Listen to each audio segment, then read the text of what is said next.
Okay, welcome to the seminar on Still Breaking Silos, one of the official seminars of the World Water Week. My name is Sonja Köppel, and I am currently the Secretary of the Water Convention serviced by UNECE. Why do we need to break silos? Silos can be defined as a part of an organization or system that does not communicate with, understand, or work well with other parts. And that's actually normal that we all work, think, and feel comfortable in our own box, on our own topic, in our own niche. But looking beyond the water box has multiple benefits for sustainable development, COVID-19 recovery, and human well-being. Therefore, it is at the core of the 2030 Agenda and the Sustainable Development Goals. But how to make this happen? This is what the seminar will look into. First, through an introductory seminar today, this morning, from 11 to 12 Central European Time. Then tomorrow we will continue with a seminar looking at breaking silos across sectors, such as with agriculture, energy, etc. At 11 to 12 Central European Time. And then on Wednesday, at 1 to 2 p.m., we will look at breaking silos across borders, looking at transboundary cooperation. The seminars are organized by jointly by IMI, International Water Management Institute, by SIWA from the World Bank, Common Cooperation International Waters Program, and by UNECE hosting the Secretariat of the Water Convention. All this in the framework of the SIWI's Virtual World Water Week.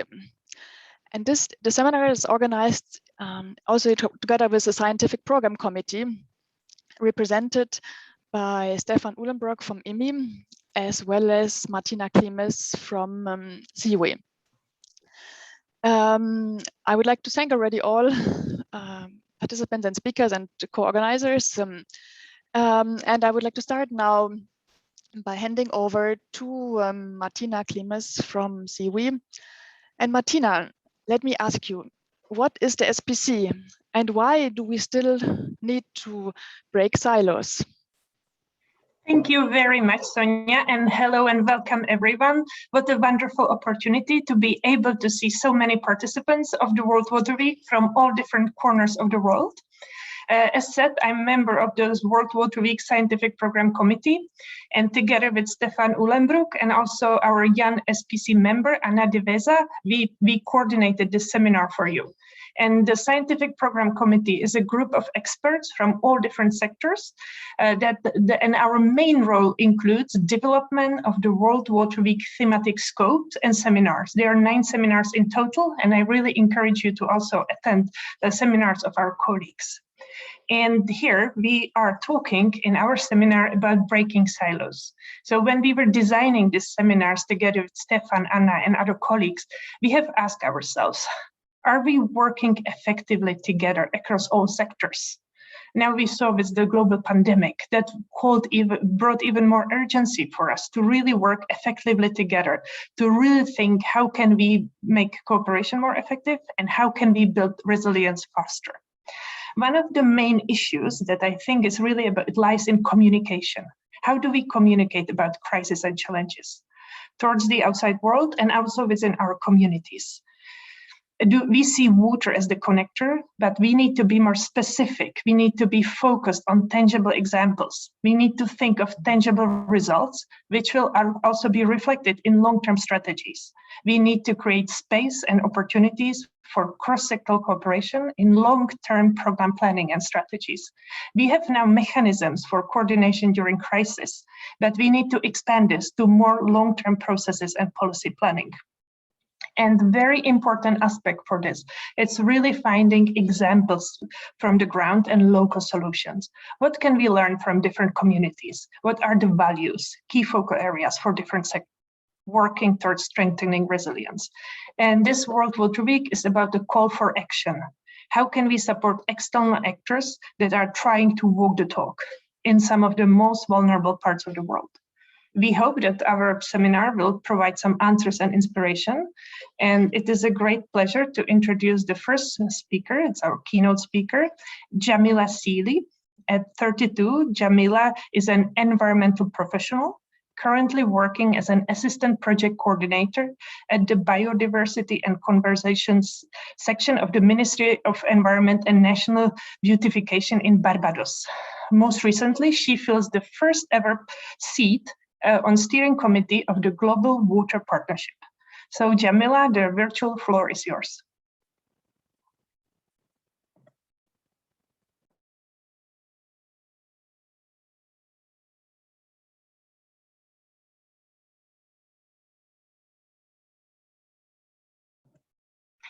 Jamila, are you able to join us?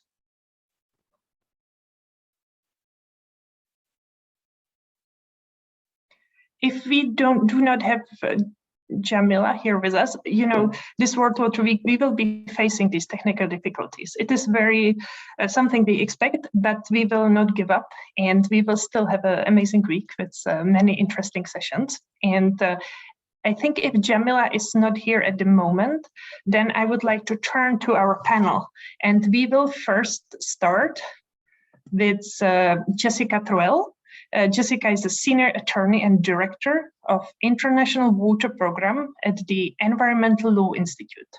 So Jessica, please share with us your insights. Thank you so much, Martina, and thank you. Good morning, everyone, or good afternoon, I guess. Good evening, depending on where you are. Thank you so much for joining us. I'm going to share my screen so that you can see my presentation. Are you able to see it now? I hope. Okay. Let me just make sure I can. Yes, I can scroll. Wonderful. Good morning. So today I'm going to be focusing on breaking sector silos to facilitate more integrated approaches to tenure reform and management. I want to, in particular, highlight the critical role that integrated community-based resource tenure has in enabling and supporting sustainable and productive livelihoods and climate resilience for many of the world's most vulnerable populations. I'll be drawing on the findings of an initiative undertaken by the Environmental Law Institute and our partner, the Rights and Resources Initiative, to develop and apply a globally comparative analytical framework that defines and tracks the legally recognized freshwater tenure rights that are held collectively by Indigenous peoples, Afro-descendants, and local communities. The culmination of this work is the publication shown here, Whose Water, which applies this water tenure methodology across 15 countries in Africa, Asia, and Latin America. Approximately half of the world's land is customarily stewarded by 2.5 billion Indigenous peoples and local community members, but only about 10% of that land is legally vested with those communities. Effective legal recognition of collectively held land, forests, and water resources provides critical protections for communities against large-scale economic pressures, such as land and water grabs, and commercial forest, mining, infrastructure, and agricultural developments, among others. A growing body of research also emphasizes that community lands with secure tenure are also often linked to positive conservation, landscape management, and climate mitigation and adaptation outcomes, including decreased deforestation rates and increased investments in climate smart and resilient water and agricultural management practices. Conversely, where communities lack secure land and water tenure, they also often lack the appropriate incentives to invest in sustainable land use and water management inputs and practices. They have less access to credit and markets and fewer opportunities for training and education on sustainable and climate resilient practices. Despite the demonstrated progress that we've seen that has been realized from conceptualizing and advocating for community-based land and forest resource tenure rights, including an increase of 40% of the global forest area that's owned by and designated for Indigenous and local communities since 2002, communities' water tenure rights have been largely missing from this discourse.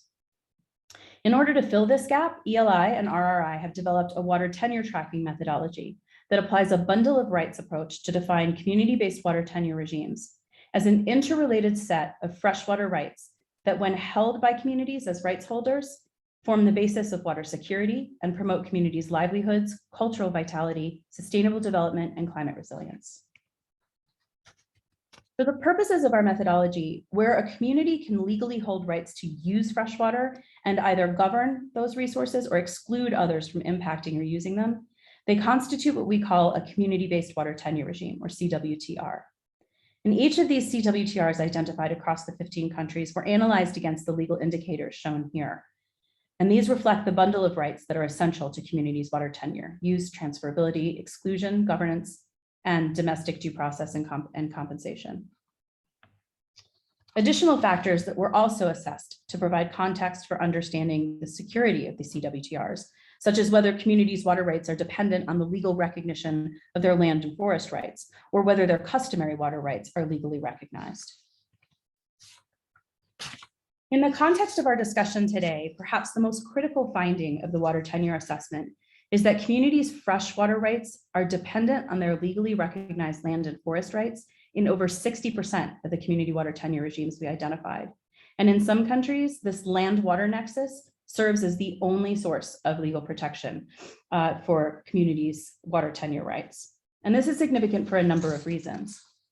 First, tenure regimes with a land-water nexus provide also more consistent recognition of a wider range of community-based freshwater rights than those that aren't based on a nexus. So for many communities, the ability to realize their full suite of water tenure rights can't be adequately safeguarded if their land and forest rights are not also legally recognized and secure. Second, the ways in which the nexus is created under national laws is very diverse, stemming from land, forest, environmental laws, constitutions, and others. And this diversity highlights the real pressing need for improved legal harmonization across sectoral silos. In many cases, sectoral laws fail to speak to one another or can even contradict one another. Land laws, for example, frequently mention water only implicitly as part of a wider set of resource rights. And water laws at the national level rarely speak to the legal status of communities' customary or collectively held water rights. Where water laws fail to address these rights, the contradictions or lack of clarity across laws can leave those rights seriously open to legal challenges. Communities' due process rights are also often dependent on this land-water nexus.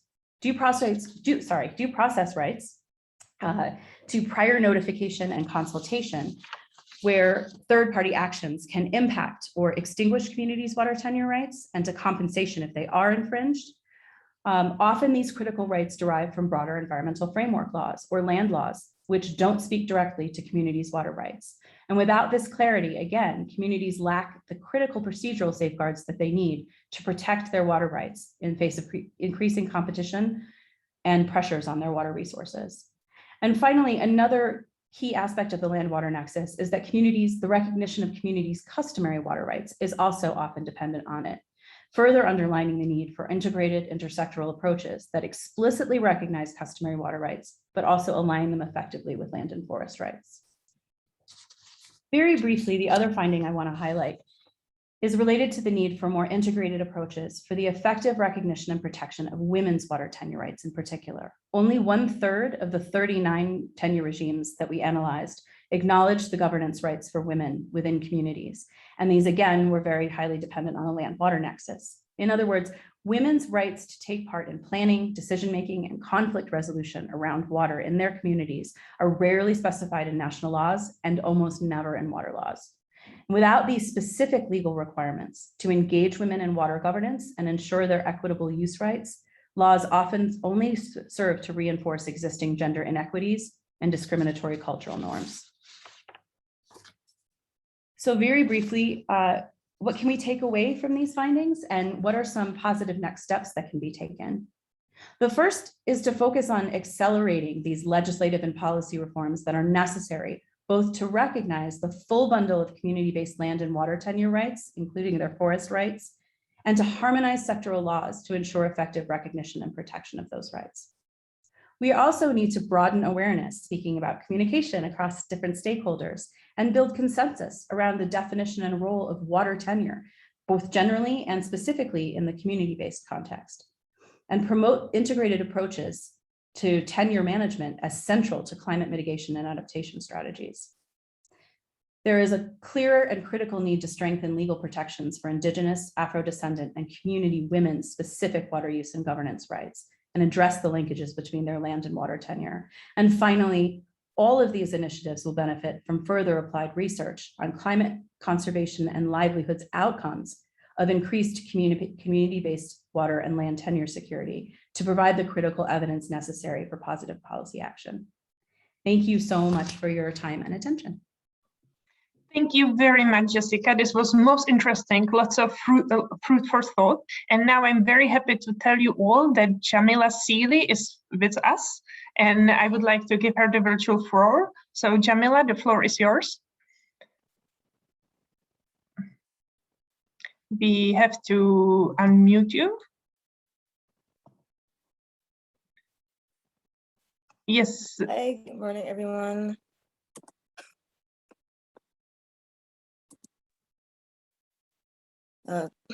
Sorry if my voice is a little cracky. It's really, really early here in Barbados.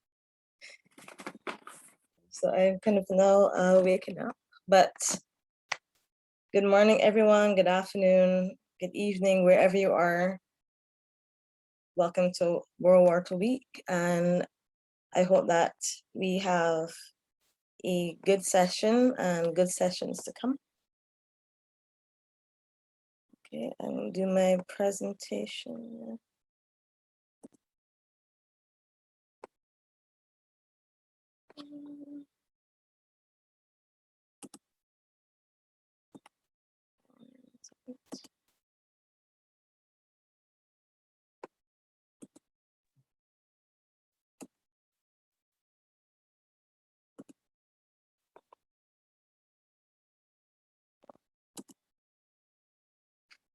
Okay, so today I'm going to talk about how young voices matter. And so I'm Jamila Seeley, 32 years old. I'm from the beautiful island of Barbados in the Caribbean. I'm an environmental advocate and educator.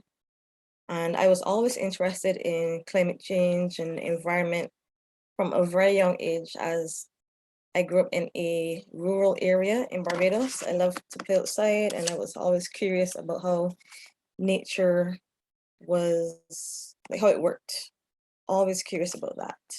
So I kind of forged my educational career towards environmental management and education.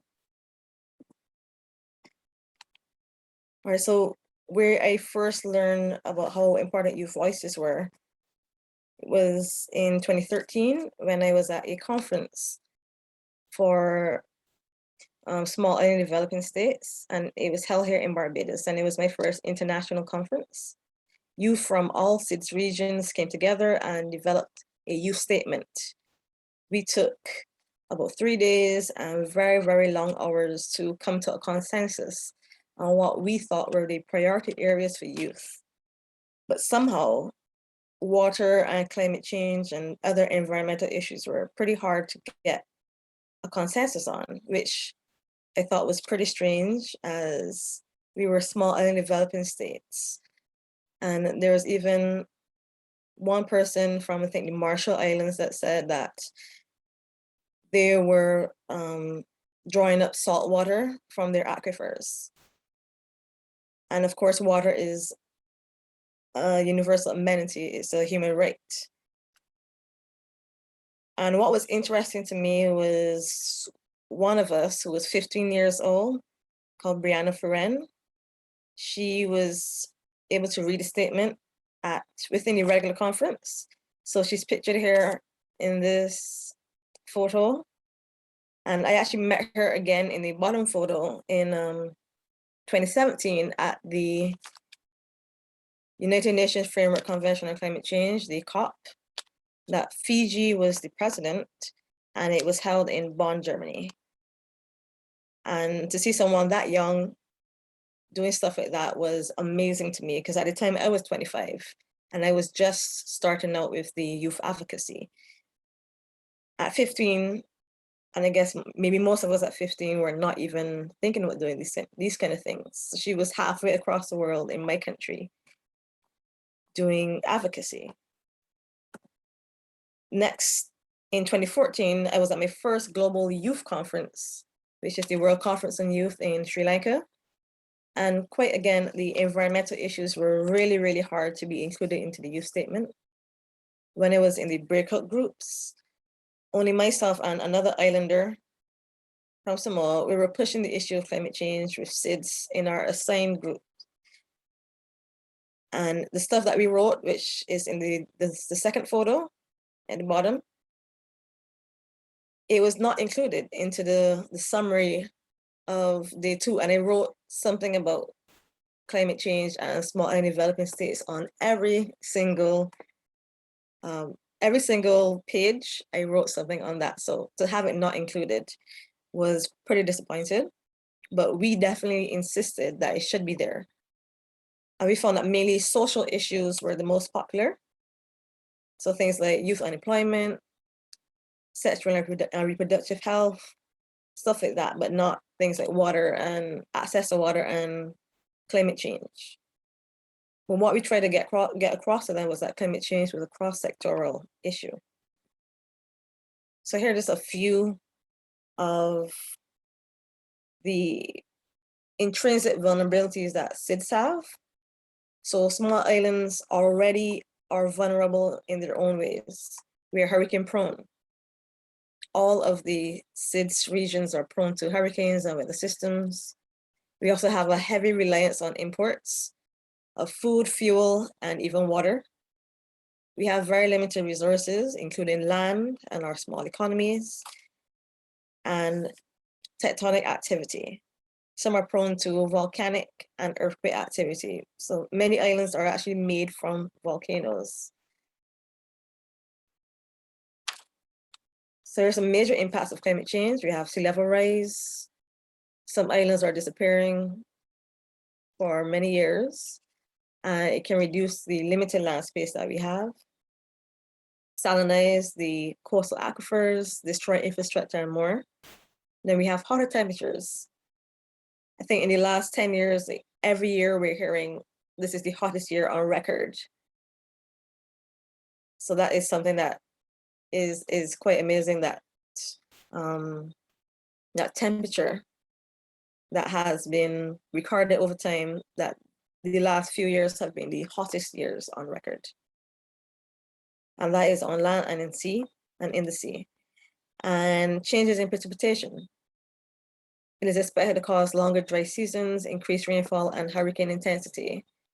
So just a little bit about some of the impacts that have been happening, that I have been experiencing, especially with the hurricanes. We've had lots of hurricanes happening at Category 5, which is not really normal. Some islands have been completely decimated due to hurricanes in the last 10, 15 years, like Grenada in 2004. We have the Bahamas. One or a few of the islands were destroyed recently.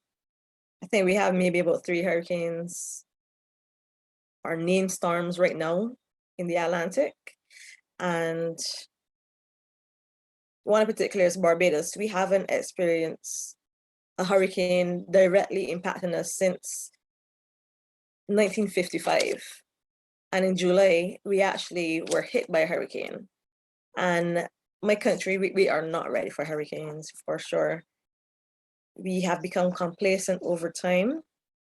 So that's one thing that we need to be better at.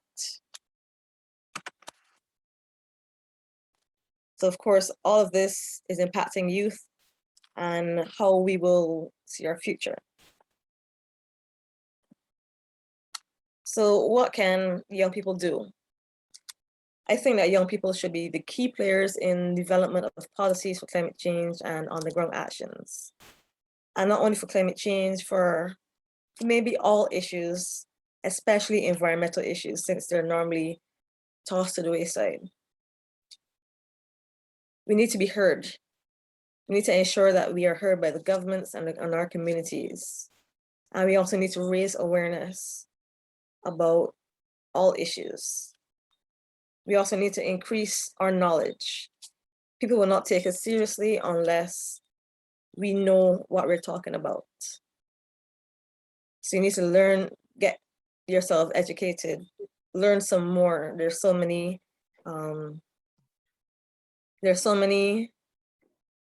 websites out there that can teach you stuff. There's YouTube, the University of YouTube, as people call it. Then we need to take our knowledge and our experiences and empower other youth. So the more people that we have together, the stronger we will be, and probably the more serious that we will be taken. And of course, join a youth organization. There are several that may be already established in your countries. So it'll be great that you can join in and add to whatever they're doing, especially those that are environmental. And a takeaway message that I would have for young people, especially people who have experienced youth advocacy over time, once they're in a position to do it, to help others, reach back and help those who don't have as much experience as you do, and help them forward. Especially if you're in an environmental position, like at your job, if you're in the UN, try to help others, maybe train them to be better advocates. I think we all know that water is important. I would say right now in my country, we are having some struggles because we're a water scarce country, and we've been struggling for a while, so we kind of depend on this rain right now. So I think that communities should also support each other and not necessarily wait on the government to assist. I think we need to do our part together, and basically we need to do our part together. Thank you very much, Jamila. Thank you very much for very specific and very powerful messages. I just would like to say that after you will have opportunities to really ask questions to Jamila. Our chat is now also enabled, so please do send us messages. And now, without any further ado, I'm very happy to welcome Judith Eno. Judith is Secretary General of the Congo Ubangui Sangha Commission. So Judith, the floor is yours. Thank you very much, Martina, for having given me the floor. I want to say good morning to all the panelists and say that I am very honored to sit and speak on behalf of our basin organization. Can you please share the screen so that we have the slides of my presentation go through? And hello, Martina. Yes, I can do that. Thank you very much. And it's coming up. Okay.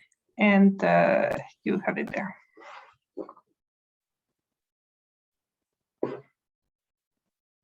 Thank you very much. Actually, what I want to share with the other panelists is our experience as SICOS, as a boundary water basin organization, what we do in trying to work across sectors and having all the other actors involved in our work across at regional level. Please, can you move the slides? SICOS is, as I said, a transboundary basin organization, and we have two broad mandates on promoting safe navigation, inland navigation, and of course, water resource management.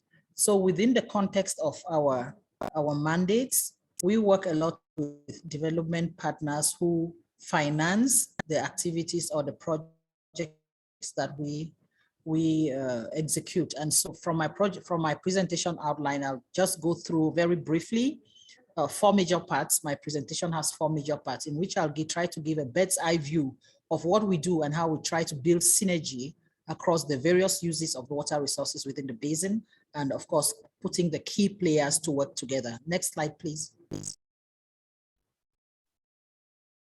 This slide gives, for those who do not know where we are located in Africa, we are very much in the center of Africa, and the slide shows you the member countries of our basin organization. We have Cameroon, the Central African Republic, Gabon, Angola, the DRC, where our office is based, the I'm sorry, Republic of Congo, that's Congo, Brazzaville, and Gabon. Next slide, please.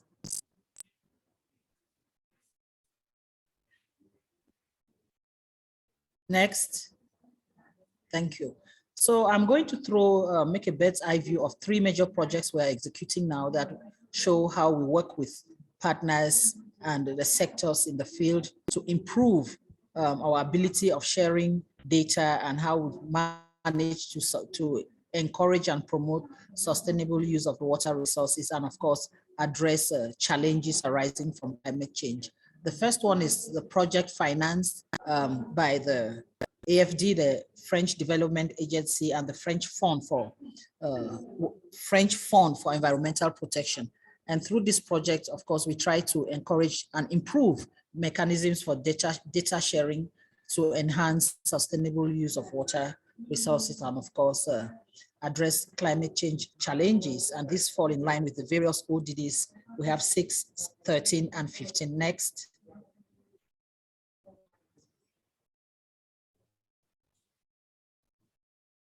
Next, please.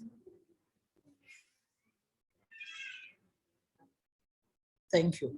The next project is one finance. I think you skipped one slide, but I'll just talk about this one. This project is financed by the European Union, and through it, thank you, we try to improve the implementation of existing regulations, facilitate commerce within the SICOS zone, and of course, ensure that we promote safe navigation within the SICOS zone. From this particular project, you would see that many sectors are involved. You have inland navigation, we have protection of the basin environment, and of course, monitoring of water resources. The slide before this one, please. Thank you. GMS and Africa, I think it's a continental-wide project, and SICOS is heading one of the, it's a consortium member heading the provision of services that encourage monitoring water balance, managing the forest and wetlands, and of course, monitoring biodiversity. And as I said before, it also falls in line with the various ODDs adopted at the level of global level. And we try to promote this by ensuring that actors and sectors work together to enhance collaboration, enhance synergy for better management of the water resources. Next, please.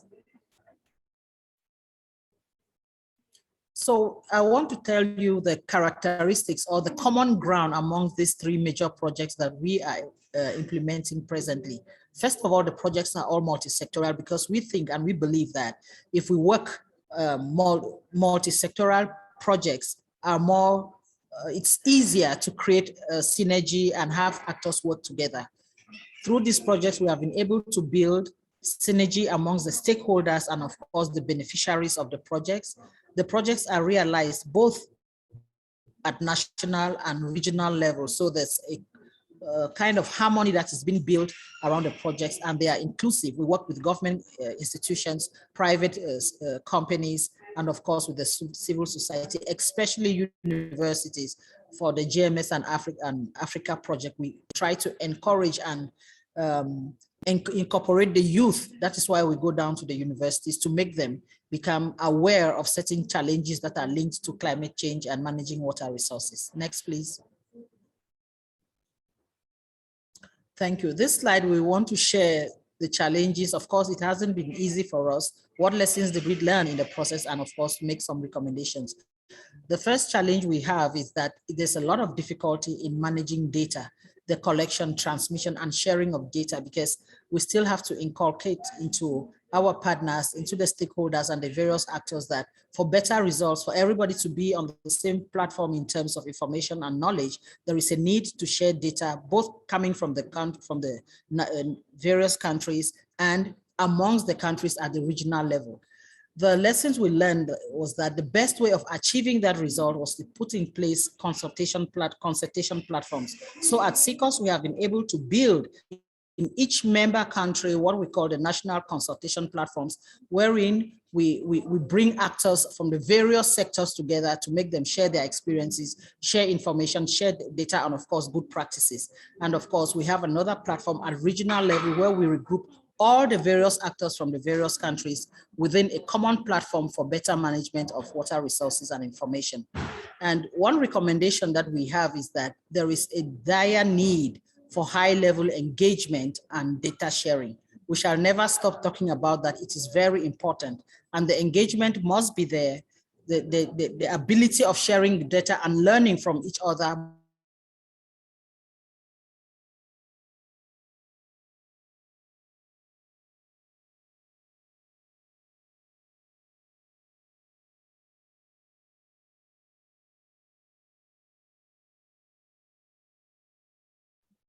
It seems that we have lost Judith. Judith, can you hear? Environment. Yes, please, you were saying something.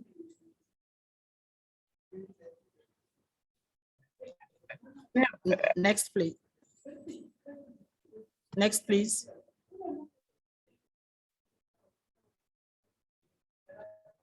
And that brings me to the end of our short presentation. Thank you very much.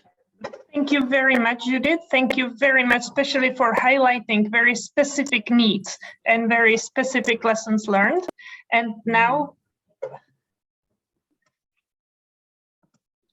last but not least, our last presenter is Luca Lucentini, Director of Sanitation of Water Quality and Health at the National Institute of Health. So Luca, the virtual floor is yours. Thank you, Martina, Sonja, and good morning to all the water community. I hope the presentation is online, and I'm here honored to present a contribution which try to resume the many expertise, stories, decisions within the Protocol of Water and Health under the Secretary of WHO and UNECE. We have time to talk about the protocol in the presentation. But among the several cases of impact on climate change on water system and health, we decided to give you a flash on the experience we passed in 2017 in Rome, since this experience could provide a clear evidence on how a city known to be in the history to be the Regina Aquarium in Latin, which means the Queen of Water for thermal uses, drinking water, and many other uses in story, risked very recently to have water supply interruption. This was due to an exceptional drought in that year. You can see here the figures. Caused more than 80% of decreasing in water recharge in the environment, and caused also the stopping of the water catchment from a lake called Bracciano, giving a supplementary water contribution in water crisis. This kind of phenomena require prevention and response strategies and methods established in the immediate, brief, medium, and long term. And the measures should rely upon policy and management actions, such as risk assessment and risk management approach in water systems and different investments, together with many site-specific local measures. In case of Rome, we established a policy and legislative framework at national level, pursuing climate resilience water safety plans, intersectoral and interdisciplinary vision and management, combined with medium-term activities and other site-specific actions we are going to briefly see in the next slides. The first action was to reduce the water leakages and save more than 15% of water catchment without affecting the delivering of water, the water supply. The other action was to develop a new system of catchment from the Tiber River that could be used for event of water crisis. This could be used in contingency water supply in emergency due to drought, damage, and disasters of the other supply system relies upon groundwater. And the other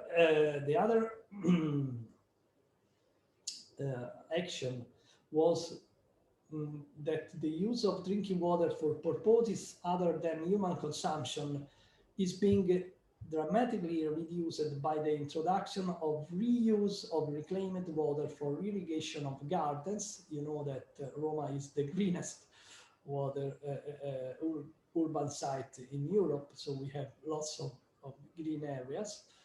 Supply of fountains, you know, also the water. The Roma is rich in ornamental fountains and many other civil uses, such as Vatican gardens and so on. In Europe, passing to Rome to Europe, in the European scene, the direct and indirect impact of climate change on the water sector are already massive and with many effects, and are going to be more and more intense and heavy according to the recent IPCC estimations, particularly but not only in the Mediterranean area. The only way to prevent and respond to the climate hazards towards water systems and human health is to join efforts for science evidence, cost-benefit effective actions with an holistic vision such as the Protocol for Water and Health is promoting since more than 20 years. The protocol is a pan-European legal binding agreement aimed at protecting human health and well-being through sustainable water management and by reducing water-related diseases. With more than 50 countries actively cooperating for the different objective of the protocol, the platform is the way of election for pushing the SDG of access to safe water and sanitation with many specific objectives you can see in this slide. We have, and another important fact in the protocol is the consideration to water. It's like one health, we have one water in the protocol because all the natural and human water cycles are coupled together. We have two specific working areas dealing with resilience of water supply and sanitation to climate change, and these areas produce the loss of fruits you can that are available on the website, and these products, these seminars, guidelines, experience, messages are produced by single countries of international cooperation activities. It's interesting to see how the key conclusion of this recent global workshop on building climate resilience are perfectly matching the scope of this seminar in Stockholm we are living now, as well as many other objectives in the Water Week. This is important to strengthen all the synergies we need to cope with the climate change challenges. You may find on the website of the protocol practices and case studies shared by single countries or by international cooperation.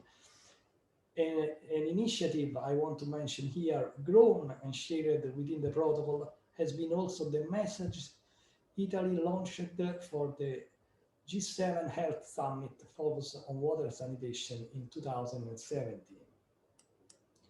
Other events, message guidelines are in developing. You may stay updated through the website of WHO and UNEC.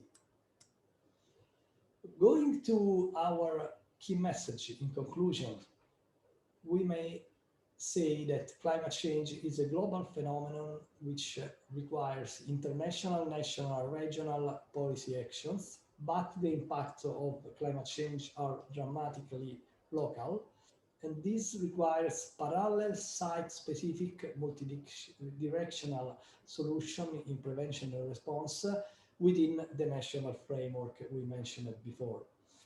Water is the most fragile element impacted by climate change. It could be also a weapon of climate change.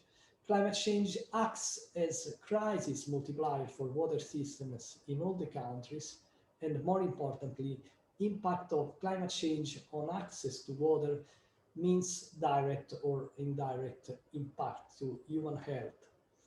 This means that increasing the resilience of water and sanitation systems is a health priority, together with other sector priority in environment, economy, and so on. And we need to improve multidisciplinary awareness and expertise through interactive sharing of knowledge and actions.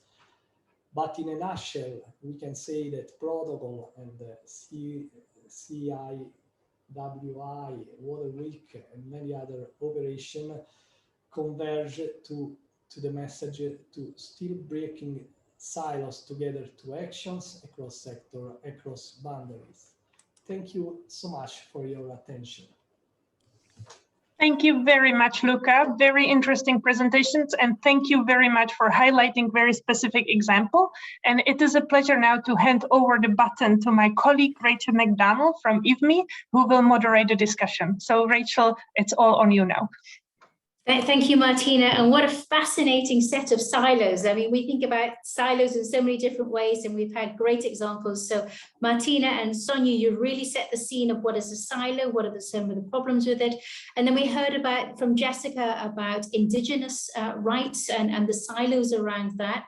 We then, Jamila's call to arms to support youth going forward and what we can do to ensure that youth voice, so generation silos and thinking beyond that generation silos.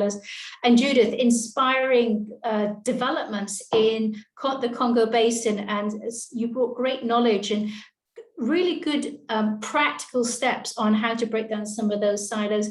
And Luca, fascinating to hear, being based here in Rome, it's very interesting to hear about the droughts and what you're trying to do to break down the silos from water to agriculture to water and health. So thank you very much for those inspiring conversations that we've had to start off this series of 3 seminars.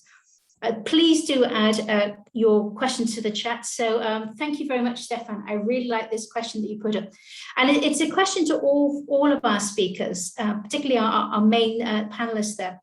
Is breaking silos mainly a question of better managing different sciences, collaborating across sectors, or does this need also new science? What are the research gaps? What are your thoughts on that? So Jessica, can I ask you first?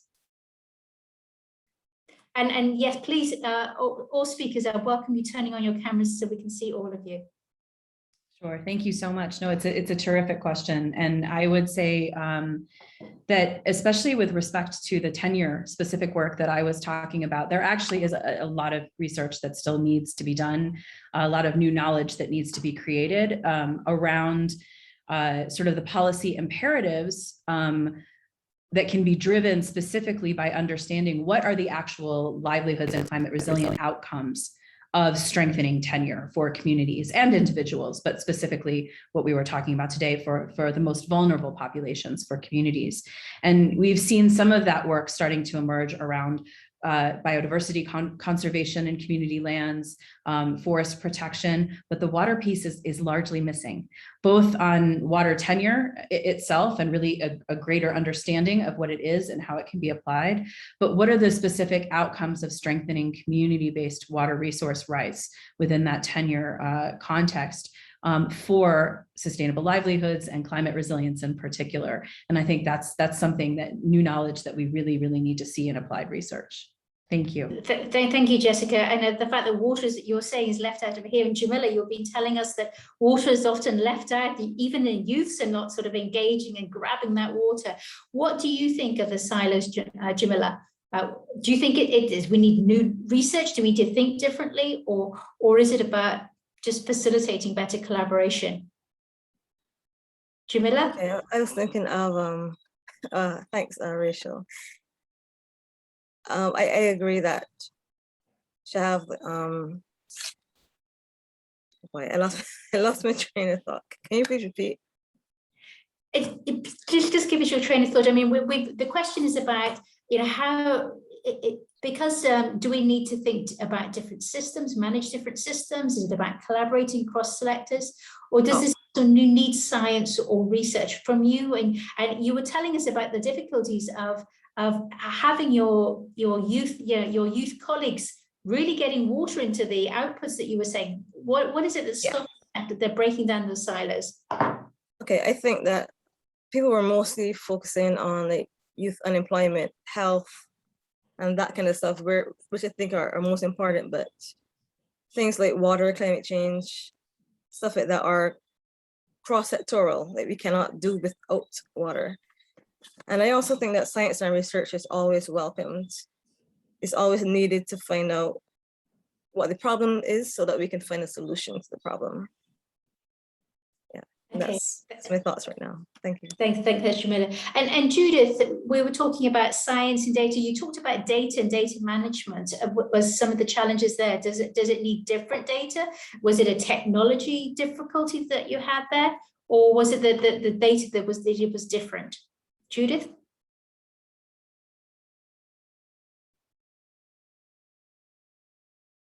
Thank you very much. Thank you very much, Judith. Rachel, for this question. Yes, I think you actually got this out of my mouth. You know, I was going to come back on that, and the problems, the challenges are legion, and they have different dimensions. There's the technological gap which is there. There's the ability to understand, you know, to have key players understand and accept that there is a need to share data. You know, because the tendency is, oh, this data is generated by me, so it belongs to me. But you need to know that the information you have can better serve you if you share it with other people, especially across sectors, you know, because the various uses of water, they all need the same resource. So you need to know that the information you have to preserve or develop, for example, hydropower, is necessary for the actor who is engaged in navigation to know how better preserve and serve your own interest. So there's that challenge of people accepting that there is a need to share data. Of course, then they need to know how to collect the data and how to transmit the data as well. That's another challenge. So I think with that in mind, I would resonate somehow with you and say that there is need for more technological research and scientific information. But at the same time, we need to use the information we already have on the ground to educate many of the key players that there is a need to share and to preserve data. Thank you. Thank you, Judith. That's great. And Luca, in Europe, you share data, you have none of these issues. Is that right? Or are we still seeing those silos that we talked about, and do we need new sort of ways of thinking, scientific thinking, to support that work, Luca? Thank you. Very interesting questions and discussion, and thank you also to Jamila and Judith and Jessica for their contribution. I want just to join here to the other conclusions that we need to start from the COVID crisis. That is a good lesson because science was differently by the past, very close to the policy, sometimes too close, but in any case, the science evidence was in the center of policy, and we should continue this line with climate change challenge. That is another challenge, maybe wider than the COVID. So I think that the joining of the scientific community, the research producing a vaccine in 1 year is a very good example of how the world could approach extraordinary crisis. And the climate change is a similar crisis, mainly worse than the COVID crisis. So we should transpose with all the differences this experience that had good many lights together with shadows into the climate change challenge. Thank you, Luca, and that's a terrific example of what as science is catalyzed and then used directly on the policy, what the difference it can make. Really good point there. Okay, fantastic question in from Mohammed Azim Ali Shah. And it says, do you think breaking silos is more practical through community engagement or rather top-down approach, having established mechanisms of engagement? Both seems not working in transboundary. So are we the wrong people? We're a bunch of experts who are very good at what we know, and maybe we are there reinforcing that silos. So Jessica, can I start with you? Community, or is that the more practical approach, or do we need this top-down approach? I'm going to skate the middle ground there and say I think we definitely need both, Okay. Not to avoid actually answering the question, but I think from a practical standpoint, I would agree that starting at the community level, particularly when it comes to the kinds of things that I was presenting about, the integrated approaches are already happening at the local level. People don't see different resources as separate buckets, but rather as pieces of a livelihood strategy or a resilience strategy. And so I think having what we really need is to have the kind of inputs and interventions that come down from the top-down policies and institutional silos, break down in order to reflect what's actually happening on the ground. And I do think we can learn from community-based experiences as well, and we shouldn't overlook the importance of those lessons. But I do also think, especially as a lawyer, and my strong belief in institutions and legal frameworks, that we really do need to consider much more strongly the role of more integrated approaches across sectoral legislation in particular, which right now, for very practical reasons many times, but doesn't speak to each other and undermines key policy directives. So thank you. And the water law, the agricultural law, whatever it is, it just reinforces those boxes from a very early stage. Jamila, should it be through practical community engagement or rather a top-down established approach, having established mechanisms of engagement? What do you think, Jamila? I think I would agree with Jessica as well, because I think both have their place and they're both important. But I think I said it in my presentation about the community action. While top-down approach is okay as well, the community action I think is more important. That they need to come together and do what they have to do in order to survive. Perhaps it's that energy of youth can catalyze that, Jamila. We really hope so. Judith, on the ground in the Congo, how much of it is it practical community engagement was part of the success of the work so far under SIWI?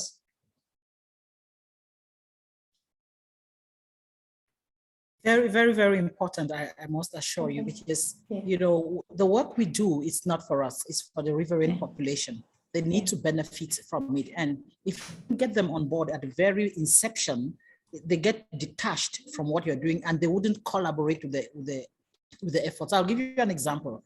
We had a project where they had to install navigational aids in certain parts of the river, And if you don't engage the local communities to let them know that it is important, it is for their safety that the instruments have been put in place, they uproot them. To them, they look at them like we're coming to spy on their way of life, and it disturbs them. So they destroy the buoys, they destroy the equipment that is put to protect their own safety. So, but once they get engaged in the process from the very beginning, it makes the project and the results of the project more perennial. So it's very important that the community get engaged and involved from the very beginning. Thank you. Now, I'm having to stop us all. They're keeping it tight there. So thank you everybody for fascinating conversation. You've really set this well up, and we are very much looking forward to continuing this in the second and third seminars. So thank you very much. Luca, I'm sorry I couldn't come to you on that one, but we very much appreciate all the inputs from our speakers. So that's the end of our session, and enjoy World Water Week. Thank you.